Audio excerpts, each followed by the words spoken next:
Oi pessoal, tudo bem? Eu sou a Duda, presidente do Centro Acadêmico de Pedagogia, e hoje a gente vai fazer mais um podcast, mais um episódio para vocês. Hoje a gente está aqui com a nossa professora e coordenadora do curso, Cíntia Magda. Oi, tudo bom? Bom dia, Pro. Você pode, por favor, se apresentar para a gente, falar um pouco da sua história, da sua carreira dentro da pedagogia? Na verdade, assim, eu adoro a minha carreira, né? Eu acho que eu tô super feliz de estar onde eu estou.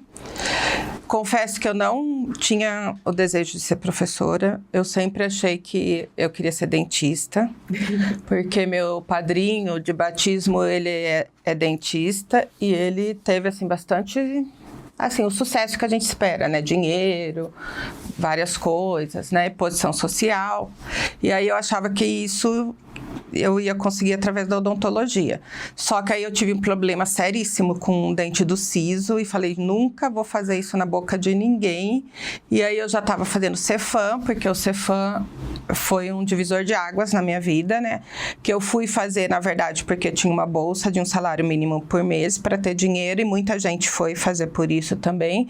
E depois a gente foi, como costumamos dizer, fisgado pelo vírus da educação. Uhum.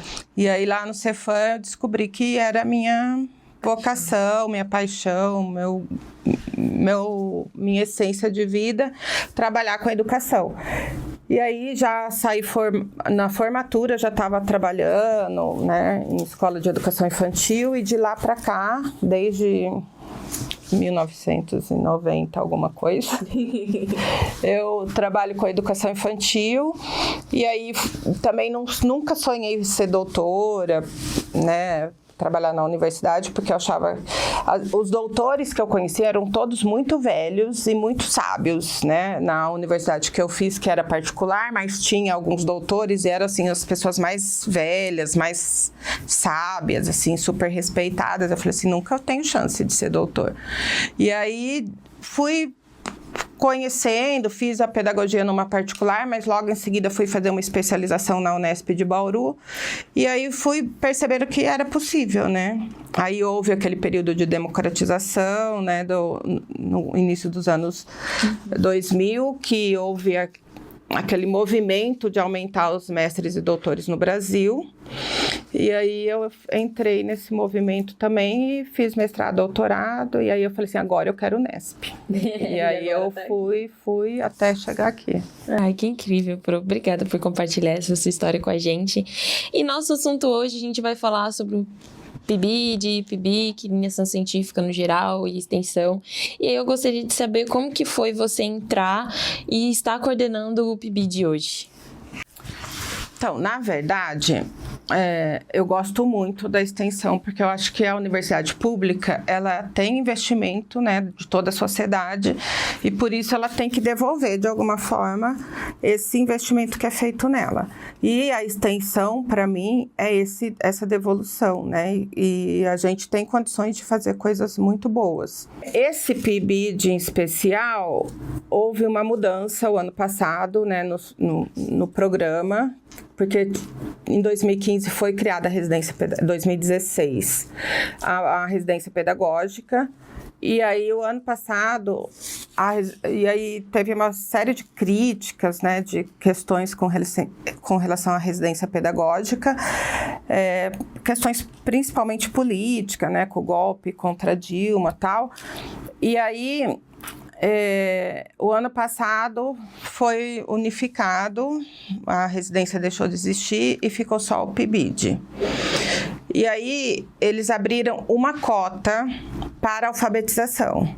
Eles abriram 4 processos, uma cota de alfabetização, uma cota que era para inclusão, né, área da inclusão de deficiências e social, um que era temático e um outro que era multidisciplinar. E aí eu vi lá os critérios da cota de alfabetização e eu me identifiquei, porque essa primeira especialização que eu fui fazer na Unesp de Bauru foi sobre alfabetização. Uhum. E aí eu peguei e falei, e também atualmente eu estou coordenando o programa Leitura e Escrita na Educação Infantil, né, que é um programa do MEC, O ano passado, 2024, eu coordenei lá na região de Bauru. E agora eu estou coordenando aqui, na região de Presidente Prudente, que não é só Presidente Prudente, vai até Araçatuba, Rio Preto, né, Fernandópolis, Jales, Botuporanga. E aí, como eu tenho essa proximidade com as questões de alfabetização, falei assim, eu vou apresentar, submeter o projeto na cota de alfabetização. Uhum. E aí, houve uma diminuição das bolsas do PIBID, nessa fusão do PIBID com a residência, né? Como sempre falaram que não ia reduzir, mas houve. E aí, a reitoria decidiu que os cursos de pedagogia que tivessem feito inscrição na cota de alfabetização, ia ficar só o projeto de alfabetização. E aí, eu tinha feito. Então, meu projeto foi selecionado a partir desses critérios, isso para garantir que todas as unidades da Unesp tivessem pelo menos um núcleo de PIBID. Uhum. E aí, na pedagogia aqui da FCT, é o único núcleo de PIBID que a gente tem. Então, eu cheguei na coordenação desse PIBID, primeiro porque desde o início da minha carreira, eu tenho uma relação com a questão da alfabetização, e agora, desde 2020, quer dizer, eu participei de todas as edições do PNAEC, uhum, né, que era o compromisso criança alfabetizada, confundindo já, a alfabetização na idade certa, que foi promovido durante o governo Dilma. Uhum. Eu fui formadora, depois fui coordenadora de núcleo em todas as edições, e aí o que me credenciou para estar agora no LEI, uhum, né? E aí, então, eu tenho todo esse histórico com essas questões da alfabetização. E é que a gente está coordenando, então, o PIBID desde abril do ano passado. Abril do ano passado. Muito obrigada por ter falado um pouco sobre o PIBID. Eu não sei como que é a sua relação com o PIBIC, se você tem algum aluno que tem ali uma iniciação científica. Se você tiver, você pode falar um pouco sobre essa experiência, se você tiver? Tenho. PIBIC é outra coisa que é voltado para a iniciação científica, né? Eu tenho, desde que voltamos da pandemia, eu tenho, desde antes também, mas da pandemia para cá, eu tenho bolsista todos os anos, né? Uhum. E a minha orientanda de iniciação científica está viajando dia 9 para a Argentina. Ela legal. Conseguiu um intercâmbio e vai ficar na Universidade de Mendonça, né? Eu acho que o PIBIC, ele é uma oportunidade rica para o estudante. Todos deveriam fazer, né? Eu sinto muito que o nosso curso não tenha o TCC. Teve um projeto que terminou em 2020, que era com TCC. E os alunos aprendiam muito a experiência, né, da pesquisa. Sem o TCC, sobra o PIBIC, né, que é a iniciação científica. Eu incentivo os alunos a fazerem. Eu tive 2 candidaturas no ano passado, só uma que foi aprovada com bolsa, né, e aí a outra candidatura que era sem bolsa, a pessoa não quis fazer sem bolsa. Mas eu já tive vários alunos que fizeram iniciação científica sem bolsa, porque inclusive uma orientanda minha do mestrado hoje fez uma iniciação sem bolsa, o que deu subsídio para que ela pudesse fazer o projeto e depois tentar o mestrado, né, e conseguir. Então, eu acho que a iniciação científica E essa minha orientanda que está indo para a Argentina, ela ganhou ano passado, né, aqui na primeira fase do SIC, o 3º lugar, e foi para a 2ª fase lá em Águas de Lindóia. Então, assim, também eu acho que o PIBIC depende muito da pessoa, né? Porque o orientador faz a parte dele, né? Mas depende da pessoa ter o compromisso, a dedicação, né? E também eu acho que um pouco de visão, iniciativa, né? O estudante, ele não pode só esperar que o orientador fique falando o que ele tem que fazer, né? Ele tem que ter iniciativa, tem que pensar sobre o objeto dele de pesquisa para ir encontrando outras alternativas e outras possibilidades. Mas eu super valorizo, na verdade eu super valorizo tudo. Eu sou um polvo, eu falo que eu sou um polvo agarrando tudo que é possível, porque eu acho que a gente tem tão poucas oportunidades na vida, se a gente não agarrar as que aparecem, a gente passa sem fazer história, né? E eu estava ouvindo um outro podcast de uma psiquiatra e ela falou que só vale a pena a vida se a gente está deixando alguma coisa, né? Depois que a gente faz 50, a gente começa a pensar isso. E aí eu fiquei pensando, será que eu estou ajudando alguma coisa no mundo, né? E eu acho que, assim, eu tenho uma contribuição, né? Porque sempre eu recebo, assim, uns feedback que às vezes eu nem estou esperando. E eu gosto de dizer isso, sabe? O não você já tem. Vamos correr atrás sim.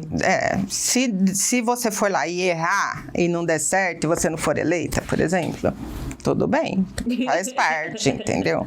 Mas se você não for, não tentar, fica aquele negócio, e se eu tivesse ido, né? E se eu tivesse tentado? Talvez eu pudesse estar fazendo alguma coisa melhor, deixando minha marca no mundo. Então, é isso. Pro, eu lembro que você comentou que o PIBIC, ele abre portas para mestrado e doutorado. Você pode falar um pouco pra gente como que isso funciona? Qual é a relação com isso? Então, na verdade, a gente tem um problema seríssimo na pós-graduação hoje, do meu ponto de vista, né? Que é o produtivismo, que na verdade não está só na pós-graduação. Mas eu lembro uma vez que a Terezinha Rios veio aqui, que ela é uma referência na área de didática, e a gente fez um bate-papo com ela à tarde, né? Nem foi no evento, e ela falou que ela demorou 11 anos para fazer o doutorado dela, né? E tanto é que o doutorado dela é um clássico da didática. Hoje, o doutorado tem que ficar pronto em 4. Como que você amadurece, pensa, reflete, constrói uma tese em 4 anos, né? E o mestrado é 2, com bolsa. Então, eu acho que o PIBIC, ele é um grande aprendizado para você chegar no mestrado, para esses 2 anos de pesquisa, se você for fazer com bolsa, já com alguma experiência, porque 2 anos adquirir experiência de pesquisa, fazer a pesquisa e acabar, defender, fica uma coisa muito corrida. Então, o PIBIC, ele é, na verdade, uma preparação. Eu acho que quem tem pretensões acadêmicas tem que passar pelo PIBIC. E tem que passar pelo PIBIC com bolsa, sem bolsa, entendeu? Mas para ter a experiência e o aprendizado da pesquisa, para chegar no doutorado, no mestrado, já com uma experiência de pesquisa, né? Porque senão vai sofrer muito. Eu cheguei no mestrado sem experiência de pesquisa, porque eu fiz numa particular a minha pedagogia, né? E não teve TCC também, a particular é uma questão, essa é uma questão, né? Você não está sendo formado para ser pesquisador, você está sendo formado para o mercado de trabalho. Então, você vai aprender mais as ações do mercado de trabalho. Aí, quando eu decidi fazer mestrado, eu sofri bastante. Ainda mais que eu peguei uma orientadora maravilhosa, mas da área de metodologia, da ciência. Então, ela pegava os detalhes, né? Eu aprendi muito, mas sofri muito também. Então, quem faz a iniciação científica já tem um aprendizado, né? E normalmente faz a iniciação científica já com quem você espera que seja o seu orientador de mestrado. Então, já vai se acostumando, já vai criando as relações, né? Eu acho que isso facilita o mestrado, que agora é tão curto. Sim. Obrigada por ter esclarecido as nossas dúvidas. Eu gostaria de perguntar também para você como é, assim, né, a relação que você percebe dos seus alunos que fazem PIBID com o pós-formação. Quem passa pelo PIBID tem mais, assim, interesse em dar aula ou fazer outras coisas, ou pesquisa? Como que você olha essa relação como coordenadora de PIBID? Então, tem as duas coisas. Eu tenho uma que fez PIBID ano passado e que está no mestrado agora, e ela descobriu o tema dela de pesquisa um pouco pelo PIBID. Né? Mas também tem gente que se apaixona, porque como o PIBID você tem uma relação diferente com a escola, né? Você está mais presente, a professora da sala te acolhe de outra forma, você não está ali só as horas para o estágio obrigatório, né?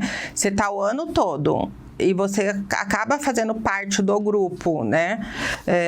Daquela comunidade de aprendizagem. Então, tem muitos alunos e alunas que passam a se identificar com a docência a partir do PIBID. Mas também tem outros que vão para pesquisa a partir do PIBID. O ano passado eu fiquei bem feliz com o grupo que estava, porque eles se empenharam bastante em apresentação de trabalho, em ir para eventos, né? Então, isso é uma forma também de iniciar na pesquisa, né? Porque a pesquisa precisa dessas ações, né? De divulgação, porque não adianta você fazer pesquisa e não levar para frente, né? Não mostrar para a sociedade. E aí, esses alunos que levaram as experiências dele, na verdade, eles tiveram que fazer pequenas pesquisas dentro da experiência do PIBID para levar para esses eventos. Então, eu acho que o PIBID pode ajudar nas duas dimensões, tanto na docência como na pesquisa. Obrigada, Pro. Você, assim, né, uma dica que você daria para quem está entrando na faculdade agora e tem interesse em fazer PIBID, PIBIC, qual é a dica que você dá para essas pessoas? Primeiro, eu já falei, né? Não perder a oportunidade. Mesmo que não seja exatamente o que você quer nesse momento, você tem que tentar. Se não der certo, não deu, vamos para frente. Mas se aproximar, né? É muito difícil, porque tem alguns alunos nossos que eles trabalham o dia todo e vêm à noite, né? Ou, mesmo que seja do período vespertino, faz estágio de manhã, ou tem uma atividade fechada de manhã, de horário, e aí acaba vindo só para aula. Também pode ser um objetivo de vida dele, tudo bem, né? Mas se você tem interesse de se aprofundar, né, de aproveitar mais a universidade, precisa usar as oportunidades que aparecem. Então, eu vejo assim, por exemplo, a semana passada, eu coordenei um evento grande que eu precisava de 10 monitores. E eu não consegui os 10 monitores, entendeu? Eu mandei para todos os alunos. Então, assim, era um dia, né? Mas eu trabalho... Mas era uma oportunidade de você estar convivendo com profissionais da área, sabe? Ouvindo pessoas de referência, né? Vendo um movimento diferente de formação. E aí, a gente tem tido muito pouco interesse por parte dos alunos, né? Então, assim, eram 10 vagas e eu não consegui preencher. Né? Aí, algumas pessoas eu acabei convidando e pedindo para vir. Então, assim, são oportunidades que aparecem e que as pessoas não se engajam, né? Tem que ter algum tipo de abrir mão de alguma coisa, né? Me fugiu a palavra agora. Você tem que abrir mão de algum horário, sabe? Às vezes, de algum lazer, alguma coisa, nesse período de formação. Às vezes eu falo para os alunos, faz no final de semana, ou vem no horário do almoço, da janta, tal. Pro, você fala isso porque você é pro, porque você pode fazer a hora que você quer. Não é, gente. Quando eu tava na idade de vocês, eu ralava pra caramba, entendeu? Né? Eu trabalhava de manhã na prefeitura, saía 6 horas de casa, ia para a prefeitura, da prefeitura ia direto para a escola particular, da escola particular, quando dava, eu ia para casa, quando não dava, eu ia direto para a faculdade e rezava para não perder o ônibus, para não ficar na rua, né? Porque senão tinha que ligar para alguém me buscar e tal. Então, assim, essa fase da vida é isso, é relação. E é a hora que a gente constrói muita coisa. Eu acho que os alunos de hoje, sinceramente, estão muito mimimi. Muito, como diz, Nutella, né? Ai, meu Deus, você acha? Acho. Nossa, nada pode, nada quer, nada... Gente, a vida não é assim, não. Não é um morango. Não é Nutella a vida inteira, não. Tem que... E é a hora que a gente tem energia para isso, entendeu? É a hora que... Aí eu vou falar alguma coisa e falo assim, mas eu passei pela idade de vocês, né? E foi a hora que eu mais ralei. Olha, eu pedia de aniversário inscrição de evento e de curso. Jesus. Aí eu ia lá e pedia pro outro a passagem para ir pro evento. Uhum. Entendeu? De Natal eu pedia, me dá tanto, em vez de me dar o presente, me dá o dinheiro para eu juntar, para eu ir no evento tal. Eu fiz isso muito tempo, muitas vezes. Entendeu? Abria mão de outras coisas. Final de semana, gente, eu não sei a quantidade que você perdeu. E é noites, né? Uhum. Passar a noite em claro para fazer trabalho, tudo. Então, assim, não cai do céu, sabe? Uhum. Não cai do céu. Eu acho que essa história de que vai fazer um vídeo e viralizar e vai ganhar milhões é mentira.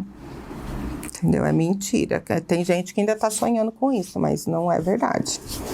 É quase que ganhar na Mega Sena da virada, você viralizar a ponto de ficar rico com a internet. Mas hoje em dia a indústria da internet não é nem com vídeo que se viraliza e fica milionário, né? Com vários. Então, porque antigamente que a gente tinha essa questão. Outra, tem que falar besteira pra viralizar. Nossa porque Senhora. Coisa séria não viraliza, ninguém quer.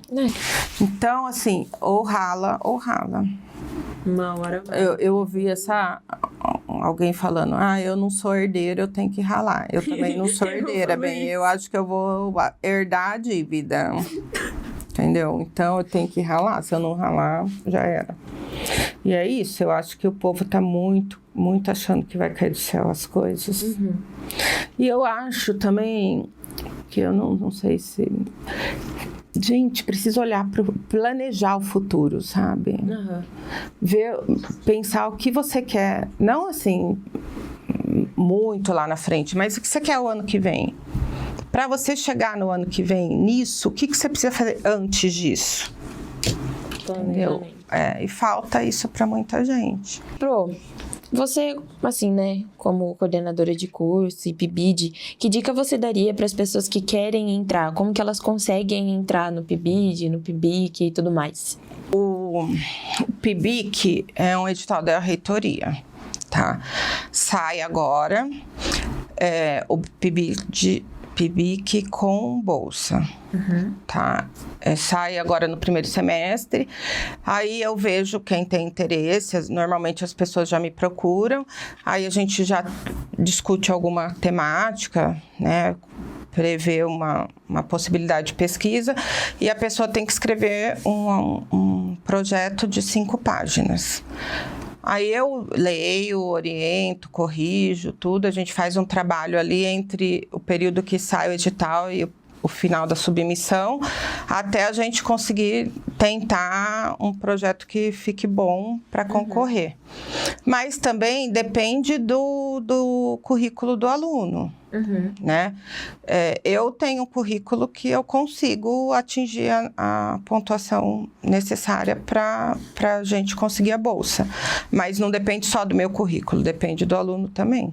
Então, por isso que eu tive uma que conseguiu e uma que não. Uhum. Né? Também depende da escrita do projeto, porque eu não vou escrever o projeto para o aluno, né? Eu vou corrigir o projeto, mas eu preciso de uma matéria-prima que me dê condições de melhorar. E às vezes não dá para melhorar muito. Então, também depende do empenho do aluno nesse trabalho de elaboração do projeto.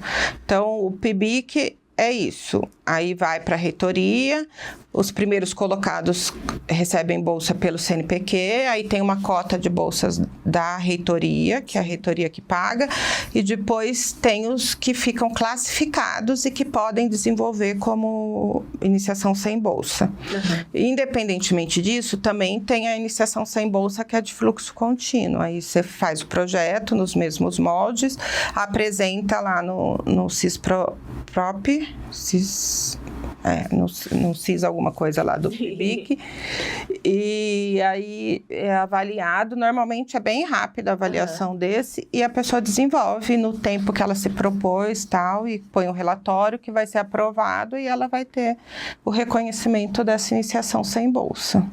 Tá? São possibilidades. Também pode, por exemplo, uma pessoa que está entrando agora, do primeiro ano, fazer uma iniciação sem bolsa, e aí já faz um currículo para tentar uma iniciação com com bolsa no segundo semestre, né? Porque começa em agosto, agosto ou setembro a bolsa e vai até o ano que vem, né? Então, esse é um jeito de melhorar o currículo para tentar a bolsa. Também tem a iniciação científica pela FAPESP, só que aí é mais exigente, né? O valor da bolsa é maior, mas eu falo que sempre é bom já ter uma bolsa, já ter tido uma bolsa, já ter um currículo tem que ser melhor, porque a concorrência é muito grande, a exigência da FAPESP também é muito grande. Isso para o PIBIC, que é a iniciação científica. Agora, para o PIBID, eu faço ou qualquer coordenador de área, que a gente chama, né? Faz um edital de seleção, divulga entre os alunos do curso, porque o PIBID, ele é para o curso. Sim. Então, divulga entre os alunos do curso, os alunos se inscrevem e é feita uma classificação e depois eu vou chamando a partir da classificação. Nesse PIBID, nessa edição, fiz 2 processos seletivos. Um no final do ano passado, no meio do ano passado, porque a gente teve pessoas que desistiram, eu precisava repor. E agora, na virada do ano, que 12 alunos se formaram, então tiveram que ser desligados, né? E aí a gente teve a entrada de 12 PIBIDianos. O PIBID, que talvez a gente não falou e as pessoas não saibam, trabalha o envolvimento de tempo 10 horas semanais, né? 4 horas na escola e 4 horas aqui na universidade, que no caso a gente tem ficado no CELIGE, que tem espaço, tem computador, tudo que os alunos podem trabalhar para fazer o preparo, avaliação, relatório, tudo. Não precisa fazer fora da faculdade. Fora do horário, né? É suficiente essas 10 horas.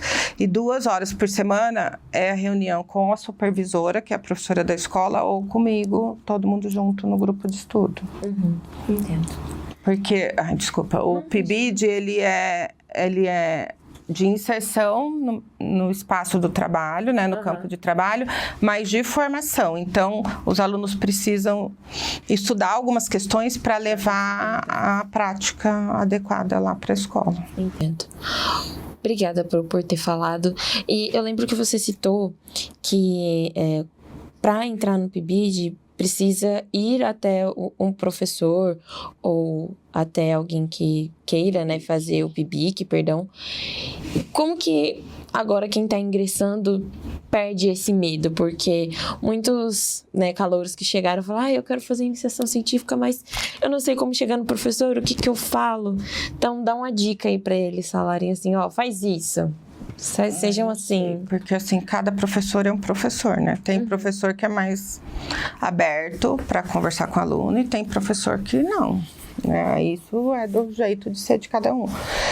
Comigo, tem que chegar e falar assim, professor, eu quero estudar. Mas, assim, tem que querer estudar o que eu estudo, né? Porque eu não... Tem que ficar com a área, né?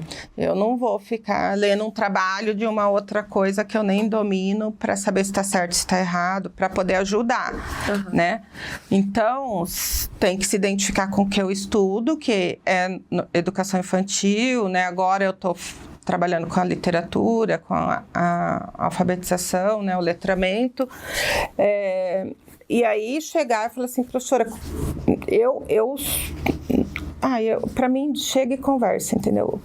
Tem aluno que a semana retrasada teve uma e falou assim, eu quero marcar uma hora com você. Eu falei assim, Aí ela falou assim, bom, professora, eu quero marcar uma hora com você. Eu falei, tá bom, mas pra quê?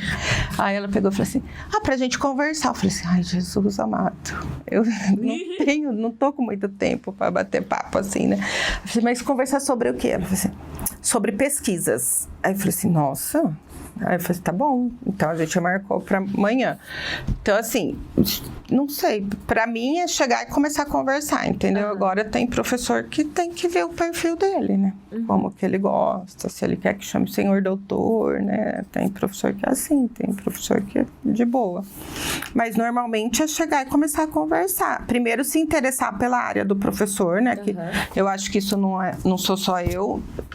Ninguém vai pegar uma pesquisa que não é da área área dele. Sim. Né? Mas se identificar com a área, eu acho que se identificar também com o jeito do professor. Né? Tem aluno que fala assim, eu sou orientando de fulano. Eu falo assim, Jesus, como você dá conta? Porque eu não conseguiria, eu acho, ser orientando do fulano, entendeu? Porque o jeito do fulano falar, eu não gosto, né? Mas o aluno se dá super bem, e gosta, e tá satisfeito, tal. Então, assim, também tem que se identificar com o jeito de ser da pessoa, né? Sim. Tem gente que não gosta de mim, ok, é do direito que tem, entendeu? Né? Então, eu acho que é isso. Tem que se identificar com a temática e com o jeito da pessoa lidar. Né? Os meus alunos já sabem que às vezes eu falo, depois eu penso. Então, às vezes, falo assim, professor, não vai fazer que não sei o que, não sei o que lá. Depois que eu falo assim, desculpa, não queria ser grossa, né? Mas eu fui, entendeu? Então, assim, se não tiver acostumado com isso, não conseguir lidar com isso, não convive comigo, né? Eu sempre, depois eu paro, penso, às vezes eu ligo pra pessoa e falo assim, desculpa, não era pra ter falado daquele jeito e tal. Mas, se não tiver essa percepção que eu sou assim, não vai conviver bem comigo. Então, é melhor ir procurar outro professor. Sim. E tem gente que gosta de um professor mais protocolar, mais... Né? Então, depende. Eu acho que é ver a temática e o jeito de ser do professor. Então, é mais tranquilo do que a gente esperava. Porque algumas pessoas, né, alguns bichos que chegaram e falam, gente, eu tenho medo do professor. O professor vai me morder, vai me bater. Então... Tem cara de que morde, mas não morde. Parece que morde, mas não morde. Pro, olhando para toda essa sua carreira extensa e tão linda dentro da pedagogia, dentro da educação infantil, você poderia resumir pra gente em uma frase, assim, eu acho que minha carreira e minha vida profissional é isso? Nossa, uma frase. Uma frase. Ou uma palavra também, não sei. É mais difícil, né? Você tá piorando. Tô tentando ajudar. Você tá piorando. Não sei, eu acho que é... caminho, sabe? É caminho. Porque eu imagino um caminho, aí chega e tem uma pedra lá. Normalmente as pedras são pessoas, né? Mas até você dar conta de passar aquela pedra, pular, matar, tirar do lugar, jogar no rio, fazer alguma coisa, você tem aquele problema ali. Aí você passou aquela pedra, você vai, anda, aí tem um buraco. Né, faz parte, aí você vai vencendo as coisas. Tem período do caminho que tá mais tranquilo e tem período do caminho que tá mais esburacado, cheio de pedras, né? Aparece uma montanha na frente que você tem que transpor. Acho que é caminho. E às vezes a gente não vê lá o fim do caminho, né? Então a gente precisa andar para chegar lá. Pra gente encerrar a nossa conversa, que foi incrível, já de antemão agradeço por você ter vindo, por você ter conversado com a gente. Eu gostaria que você deixasse um conselho para quem está terminando agora a pedagogia esse ano e para quem está chegando, um conselho. Os que estão terminando, eu falo que é a turma que eu gosto menos. Porque toda vez que a gente vai na sala, eles falam assim, graças a Deus, é o último ano. Parece que vocês não gostam da gente, então eu também não gosto. É nada, mas é tão rápido de quando chega no primeiro ano para o quarto ano. Gente, é muito rápido. Eu não sei se vocês têm essa dimensão, mas a gente que fica e que acompanha várias turmas é muito rápido, né? A gente vê no primeiro ano tudo assustado, com o olho desse tamanho, depois já vê no quarto ano e fala assim, quero ir embora logo, não aguento mais, né? Essas coisas assim. Mas eu acho que para quem tá saindo, é o que eu falo na sala. Se não gosta de criança, seja da educação infantil, seja do ensino fundamental, anos iniciais, vai fazer outra coisa. entendeu? Porque nenhuma criança merece quem não quer trabalhar com ela, quem não gosta de trabalhar com ela. E a pedagogia te dá várias ferramentas, vários conhecimentos para você fazer sucesso em outras áreas também. Por exemplo, uma seção, setor de uma empresa que faz planejamento, né? O pedagogo, ele estuda didática, então ele sabe, eu suponho que sai daqui sabendo elaborar objetivo, traçar estratégias de aprendizagem, metodologias de ensino, tudo. Então, você pode trabalhar num espaço que você não precisa lidar com criança, entendeu? Usa a pedagogia de outro jeito. A gente também, assim, não necessariamente, mas eu acho que nos RHs de empresa tinha que ter um pedagogo, né? Porque o pedagogo que faz treinamento, que é o nosso métier, né? É a nossa qualificação. Então, poderia estar num setor de RH coordenando o treinamento, né? Que não... Outra coisa também, as escolas técnicas, né? Que tem treinamento, tem algumas disciplinas que dá para o pedagogo dar. Então, assim, tem muitas outras possibilidades para o pedagogo. Então, vai ser professor de criança se gosta de criança. Né? Porque não é fácil, criança suga sua energia, entendeu? E a gente tem que entender que é assim e que nós somos adultos da relação e a gente que tem que ter equilíbrio e maturidade. Pra se relacionar com eles. Então, para quem está saindo, eu digo isso. Se identifique bem e vai fazer o que você gosta. Porque se não faz o que gosta, sofre. Entendeu? E um monte de gente adoecendo como professor porque não gosta do que faz. Né? Porque, assim, se a gente for pensar na média salarial, nem com o piso agora atual, nem é um salário tão ruim. Né? E outra, você tem uma certa estabilidade, então você pode programar a vida, né? Quase ninguém consegue comprar uma casa à vista, um carro à vista, todo mundo precisa ter uma previsibilidade e isso a carreira docente te garante, né? Então, é uma carreira que te permite se organizar financeiramente, inclusive. Agora, para quem está entrando... Eu acho que é aproveitar a universidade no que puder, entendeu? Eu concordo com você a questão da permanência, das políticas de possibilitar mesmo que vocês estejam mais aqui, né? Mas a gente também precisa criar algumas alternativas. Né? Porque eu sei de gente que é da permanência que não se envolve na universidade, né?